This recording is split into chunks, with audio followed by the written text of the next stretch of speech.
जगभरात बाप्पाचं जल्लोषात आगमन झालंय। आतापर्यंत आपण बाप्पा हा विविध रूपात पाहतोय, मात्र तुम्हाला माहितीये का, दक्षिण भारतात मानवी मस्तक असलेल्या बाप्पाचं एक प्राचीन मंदिर आहे।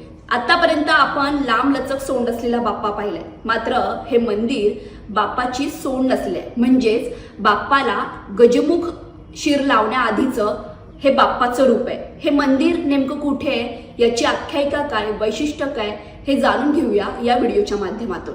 तामिळनाडूमध्ये कुथनूर पासून जवळ तिलतपर्णपुरी जवळ हे मंदिर आहे। आदिविनायक असं या मंदिराचं नाव आहे। गजमुखी अवतारापूर्वी मानवी रूपात असलेल्या गणपतीच्या मूर्तीमुळे याला आदि गणपती असं संबोधलं जातं। यामागे एक कथा आहे। एका पौराणिक कथेनुसार प्रभू रामांनी त्यांच्या पितरांचे म्हणजेच त्यांचे वडील दशरथ यांचं पिंडदान या ठिकाणी केलं होतं। त्यांनी पितरांच्या मुक्तीसाठी इथं श्राद्ध केलं आणि आश्चर्यकारक रीतीने त्या पिंडाचे 4 शिवलिंग निर्माण झाले, जे आजही तिथे पाहायला मिळतात। हा भाग मुक्तीश्वर म्हणूनही ओळखला जातो। याच तिलतपर्णपुरी इथं हे आदिविनायक मंदिर आहे।